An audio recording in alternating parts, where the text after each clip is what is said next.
O transplante de órgãos é uma prática médica que tem revolucionado a vida de milhares de pessoas ao redor do mundo. Trata-se de um procedimento complexo e delicado que consiste na substituição de um órgão danificado ou disfuncional por um órgão saudável proveniente de um doador vivo ou falecido. Essa intervenção tem sido responsável por proporcionar uma segunda chance de vida a pacientes que enfrentam doenças terminais ou disfunções irreversíveis. A história do transplante de órgãos remonta ao século XIX, mas somente na segunda metade do século XX é que os avanços científicos e tecnológicos tornaram a prática mais segura e efetiva. Hoje, órgãos como coração, pulmão, rim, fígado, pâncreas e intestino podem ser transplantados com sucesso, ampliando as possibilidades de tratamento e recuperação de pacientes que sofrem de doenças crônicas ou em estado avançado. Um dos principais desafios do transplante de órgãos é a escassez de doadores compatíveis. A fila de espera por um órgão pode ser longa e, infelizmente, muitas pessoas acabam não resistindo até encontrar um doador adequado. Para saber mais sobre esse assunto, acompanhe o Bendita Hora. Olha aí, gente, tá vendo? Que assunto, hein?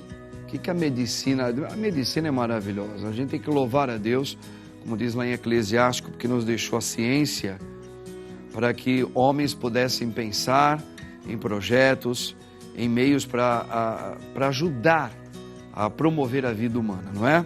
Por isso, eu tenho a honra de ter aqui o Dr. Tadeu Tomé, que ele é coordenador do programa de transplantes do Hospital Sírio-Libanês.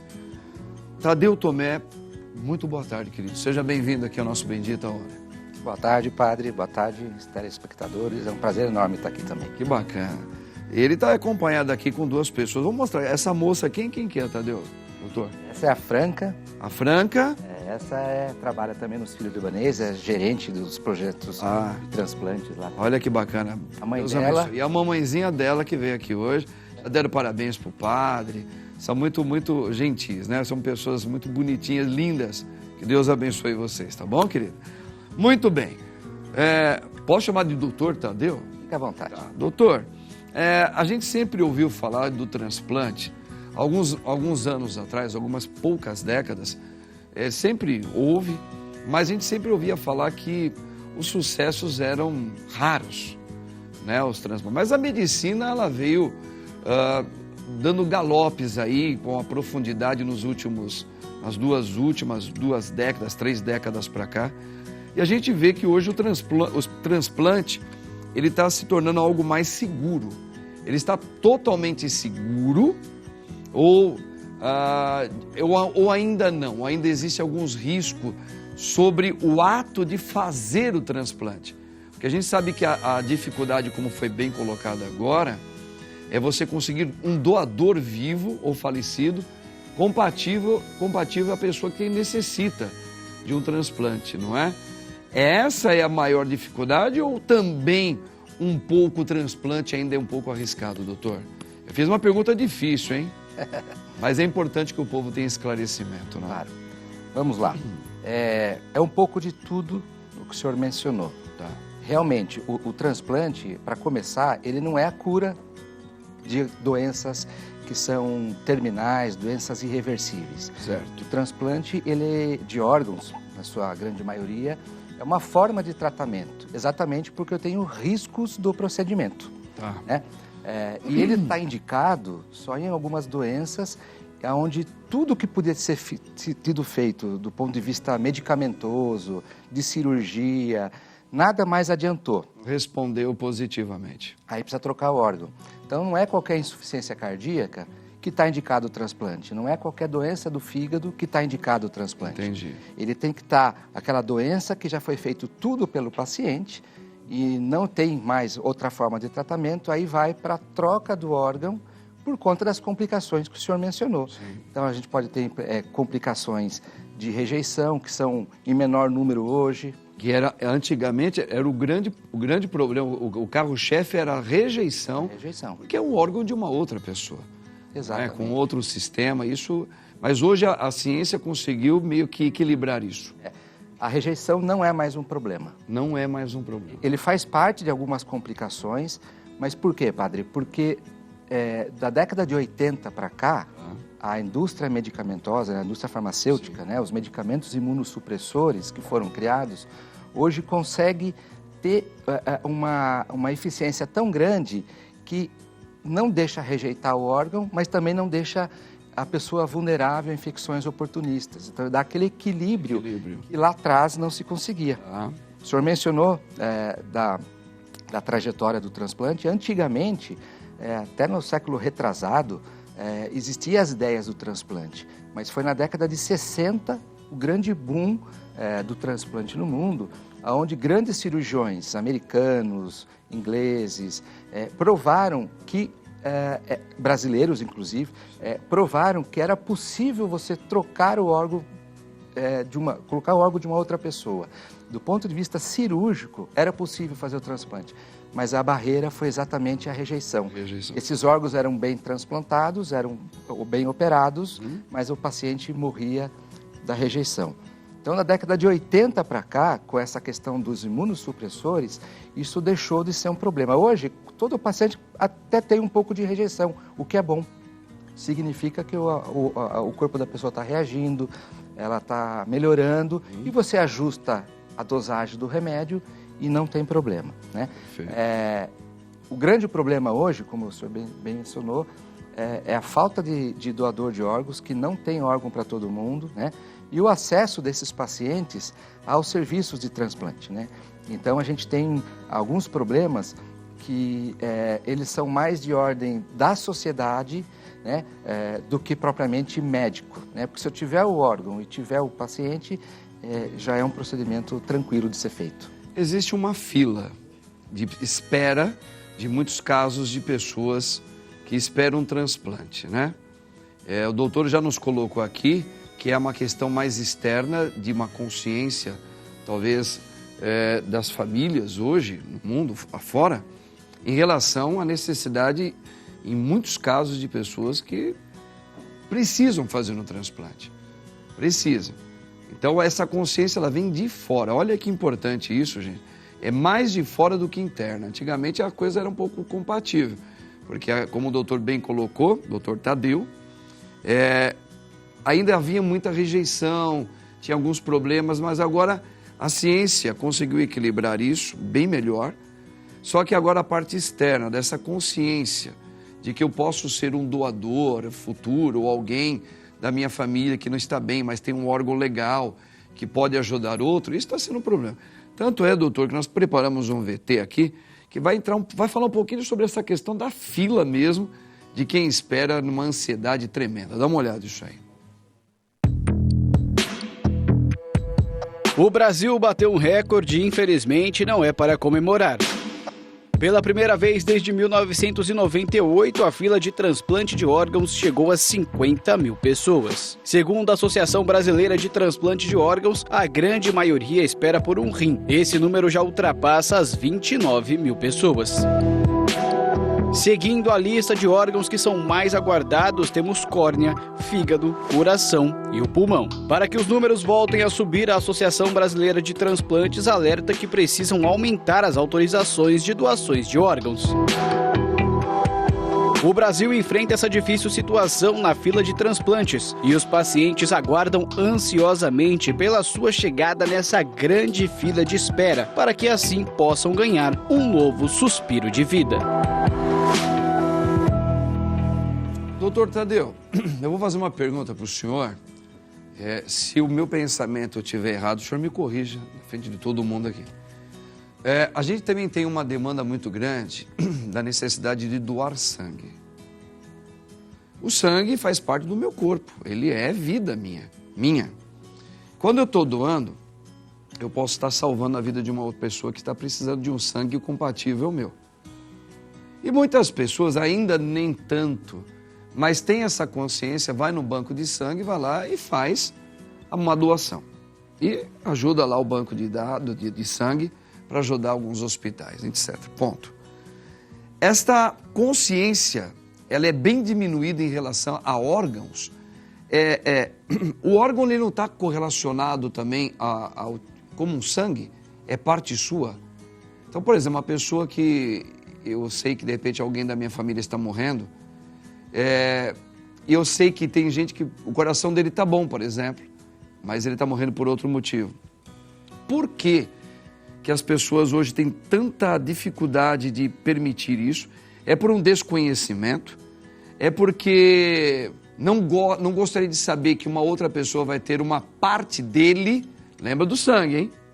Uma parte dele na vida do outro, no corpo do outro? Como que o senhor acha, pelas pesquisas, que está acontecendo? Qual é um dos carros-chefes disso? É porque eu não quero imaginar que alguém tem o fígado de alguém que eu amo e eu não vou ver mais? Ou quais são os motivos, doutor? Acho que essa é uma pergunta, talvez uma das mais importantes, e que o programa Bendita Hora vem para desmistificar e divulgar os benefícios da doação e do transplante. O povo, principalmente o brasileiro, padre, é um povo muito generoso. Né? E a doação de órgãos, até podemos dizer que é um dos atos de misericórdia. Sim, né? sim. Mas 40% das famílias que são entrevistadas no momento do óbito, né, da morte de alguém querido, Quem faleceu. eles recusam a doação, 40%. Seria talvez por um momento do impacto da dor, da perda, ele não consegue raciocinar direito? Sei lá. Pode ser. O que a gente acredita muito também é que tem grande parte de nós, profissionais da saúde, que não promovemos uma medicina adequada, justa, eficiente, vamos dizer assim, em todos os lugares do Brasil. Nós temos excelentes hospitais no país, mas nós temos o SUS, que para a gente é muito bom, é excelente, mas tem muitos lugares do SUS que tem muitas dificuldades. Então, o tipo de tratamento que esse paciente teve no SUS impacta na resposta da família para a doação ou não. Né? Então, se você não tem acesso à cirurgia, não tem acesso a uma angiografia, não tem acesso... E aí a família entra num estresse que muitas vezes ela acaba não doando. Mas o que eu acredito mais, padre, é que muitas vezes as pessoas não conversam em casa. Então, se eu puder dar um recado para quem está assistindo, sim, e se você quiser ser doador, não adianta deixar por escrito, carteirinha, nada disso. Tem que avisar a família. Porque no momento de dor, e daqui a pouco acho que a gente vai falar sobre a questão da morte, né, da morte cerebral, né, e que nós do meio médico chamamos de morte encefálica, que é um momento agudo de que a pessoa está bem e de repente tem um sangramento, ou tem uma queda, uma batida, um acidente, e a família recebe aquela pior notícia. Sim. Que o indivíduo, né, que sua mãe, seu filho, seu marido, faleceu. Então, neste momento, é muito difícil para a família, mas se houve a conversa pregressa sobre a doação, 99,9% das pessoas acabam fazendo o que a pessoa desejou. Eu já entrevistei famílias, padre, que a família não era doadora, mas minha mãe falou que queria doar os órgãos quando ela falecesse, então eu vou doar. Perfeito. Né? E o contrário, né? Já entrevistei família que a pessoa falou, olha, eu sou doador, eu entendo os benefícios, mas o meu pai não queria que mexesse. Então, mas pelo menos se conversou. O duro é a gente ter esta lista de espera que vocês mostraram. Nós temos, além desses números, quase 3.000 óbitos por ano na fila. É um óbito a cada 3 horas. Cada 3 horas morre uma pessoa na fila esperando por um órgão. É duro ver isso e você não ter a conversa. A família não doar o órgão porque não discutiu. Gente, tá vendo? Tá aí, ó. Essa aqui é uma das grandes urgências no mundo inteiro, inclusive no nosso país. Muito bem. Padre aqui volta a falar aqui com o nosso querido doutor Tadeu. Estamos falando sobre transplantes, tá, gente? Isso aí tem alguns tabus aí também, que já foi resolvido aqui. Melhorou muito, melhorou muito a questão da rejeição. Então hoje a ciência, a medicina hoje está bem avançada. Então uma pessoa que está na fila, por exemplo, encontrou uma pessoa compatível para receber aquele órgão que ela está tanto necessitada, porque já todos os meios não conseguiram mais arrumar o órgãozinho dela. Então ela vai precisar fazer um transplante. Se tiver alguém compatível, ok, consciente, olha quantas pessoas podem ser salvas, tá? Mas aí nós estamos falando o quê? A questão da consciência. Por exemplo, ninguém gosta também, doutor, de falar sobre... vamos pensar em família, em comprar um jazigo para a nossa família. Ninguém gosta dessa conversa. Claro que ninguém gosta. Não é legal você falar, gente, vamos comprar uma campa no cemitério X, Y. Não é legal, porque isso nos reporta aquilo que lembra morte, lembra separação, quebra. Só que é necessário. Eu sempre falo isso muito na minha família. Por quê? Porque quando começa a morrer, aí começa aquela loucura. Onde nós vamos enterrar? Ok? Aí tem que ver se alguém pode emprestar um lugar. Então, é parecido com isso, né, doutor Tadeu? Porque é importante que a gente já fale assim, converse assim, olha, vamos dizer o seguinte, se eu morrer, eu quero, ou assim, eu não quero que ninguém doe os meus órgãos, caso, dependendo da minha morte, eu tiver alguma parte sadia dos meus órgãos, mesmo sabendo que tem muita gente, eu não quero. Pronto, tudo bem, é respeitado, tá tudo ok. Mas também falar, olha, quando eu morrer, se eu tiver alguma parte do meu corpo, um dos meus órgãos estejam bons, e se der para ajudar outra pessoa a sobreviver, eu gostaria que vocês fizessem isso. É uma conversa que precisa ter, né, doutor? Precisa ter. Precisa. Porque ela pode acontecer no pior momento possível, né? E inesperado também. Inesperado, exatamente. Você lembra da última conversa dele? Meu Deus, ele falou semana passada. Até parecia que ele ia... Não sabia não. É porque a gente precisa nos pensar sempre no outro também. Exatamente. Que coisa. Olha, só uma coisinha, doutor. Tem uma pergunta sobre a morte encefálica. Vamos dar uma olhadinha nessa pergunta aí? É para ele, né? É? Doutor, assim, já fala direto para ele? Não vai estar no VT? É? Vamos ver aí. Vê se está no VTzinho aí, sobre a morte encefálica. Porque A maioria dos órgãos oferecidos para transplante no Brasil entre 2014 e 2021 não foi aproveitada de acordo com o levantamento feito por técnicos do Ministério da Saúde. Das 22.824 ofertas feitas pela CNT no período, 14.341 foram recusadas pela equipe que fazem essas cirurgias. Mais da metade das recusas se deu em decorrência de condições clínicas dos doadores, seja porque tinham idade avançada, comorbidades ou algum tipo de infecção, entre outros problemas de saúde. Em 9%, o órgão tinha lesões ou alterações morfológicas. As recusas associadas a problemas logísticos responderam por apenas 6%. Parte significativa das recusas, cerca de 21%, se deu por motivos não especificados, os quais serão analisados em mais detalhes. Mesmo os órgãos inicialmente aceitos podem não ser usados. Os órgãos descartados são encaminhados para exame anatomopatológico, onde são processados e analisados. Os resultados são apresentados em laudo. Também, o número de famílias que não autorizam a doação de órgãos e tecidos de parentes está em queda desde 2015 e voltou a crescer a partir de 2021. De modo geral, o Brasil é referência em doação e transplante de órgãos, garantido de forma integral e gratuita pelo SUS. Doutor Tadeu, no mundo todo, assim, pela sua experiência, o Brasil ainda ele é uma referência perto de outros países como aquele que faz mais transplante, ou não? Ou realmente ele está naquelas grandes crises como todo mundo está e ele é horroroso nessa estatística?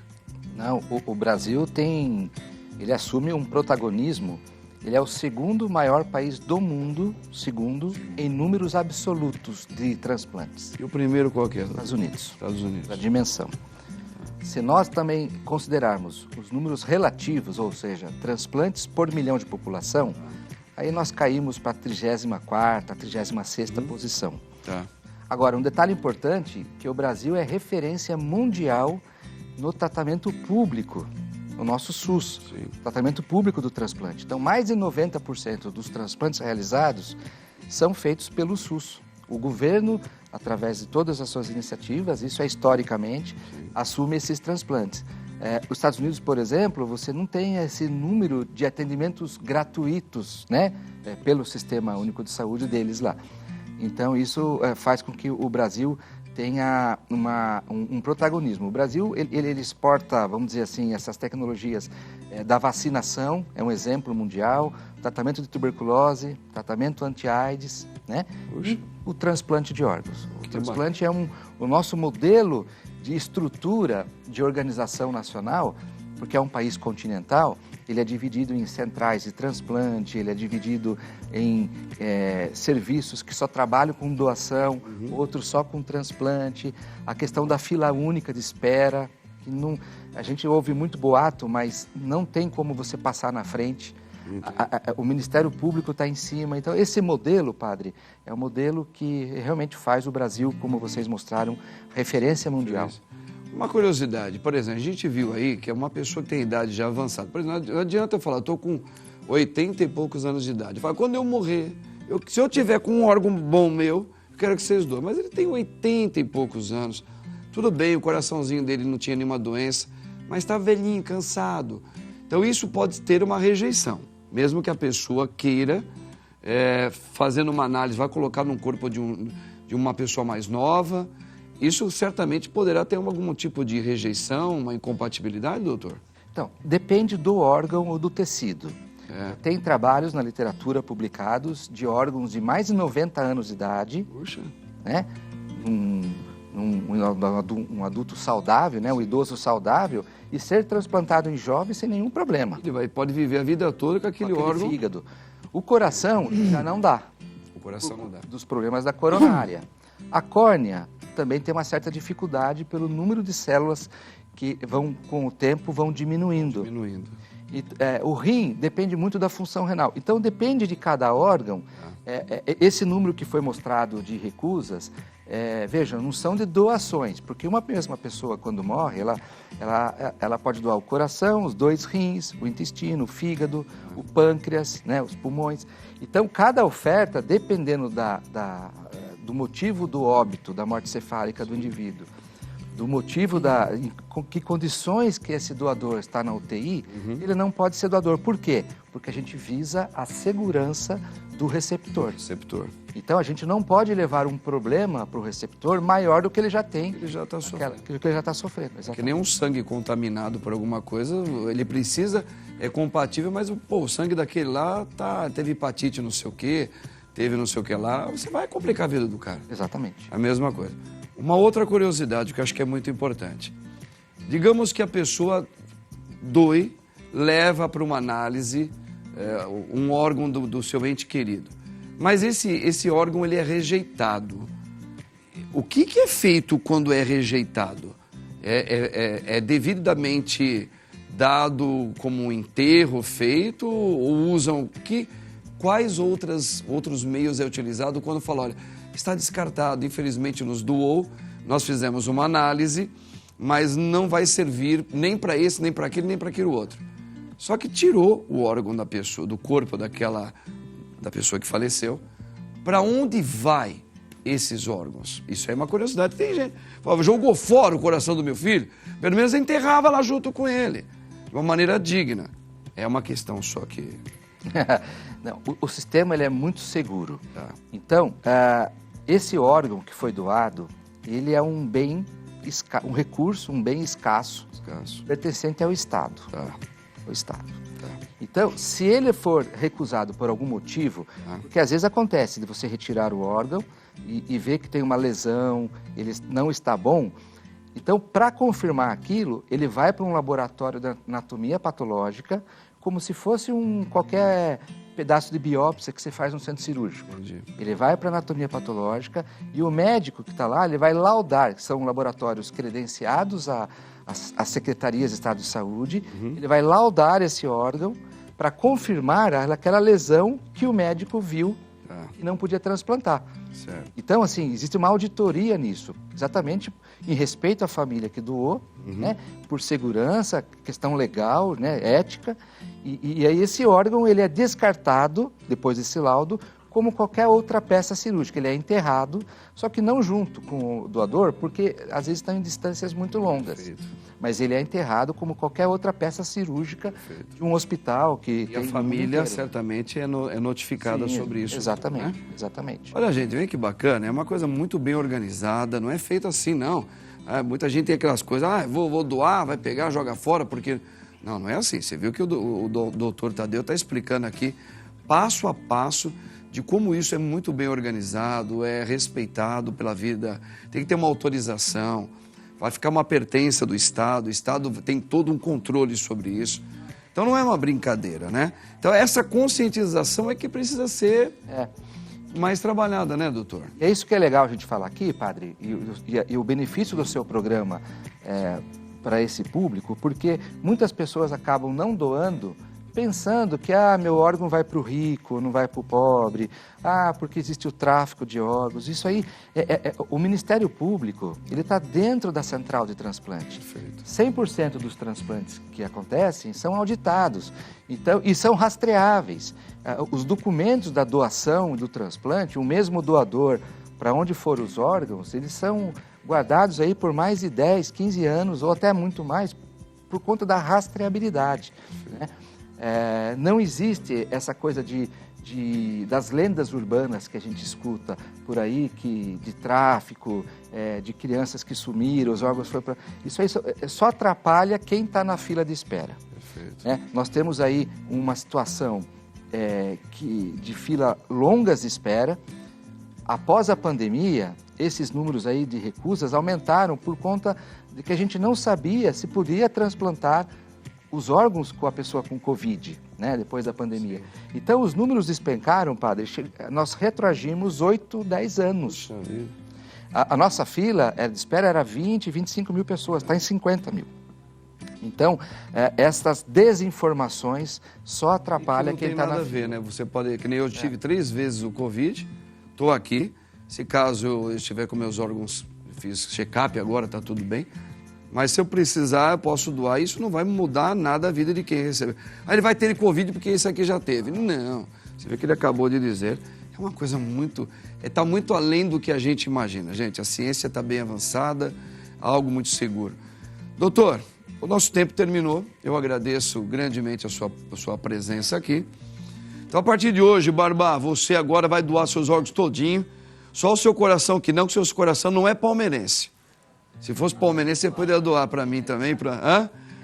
Mas vamos ajudar a gente. Isso aqui é uma coisa muito séria, tá bom? E eu agradeço muito aqui o doutor. Espero que o senhor volte aqui, doutor Tadeu, para a gente voltar a falar sobre essa conscientização de coisa, para quebrar esses tabus aí que atrapalham a sociedade. Quem sabe o pessoal, as famílias que precisam da doação para os seus entes, que tenham condições, faça uma grande divulgação nos grandes meios aí, tanto da internet como das televisões, né? Falando para quebrar esse tabu na cabeça do povo. Conversar sobre isso, todo mundo em família, tá bom? Doutor, agradeço muito, doutor Tadeu. Foi um prazer, viu? Prazer. Deus abençoe sempre Amém. o senhor. Amém. Gente, é isso aí, terminamos. Eu quero só dizer para você o seguinte, eu tô aqui, amanhã, sábado, eu vou fazer um show às 18h30, que vai acontecer na paróquia Mãe de Deus, na freguesia do Ó. Você quer aonde que fica? Vai lá, coloca Mãe de Deus, freguesia do Ó, você já vai chegar lá. 18h30, um show meu, Padre Marcos, com o Michel e a banda Tamo Junto, hein? E te espero na missa domingo. Que Deus te abençoe, no nome do Pai, do Filho e do Espírito Santo. Amém. Parabéns a todos os padres e rezem por nós. Tamo juntos.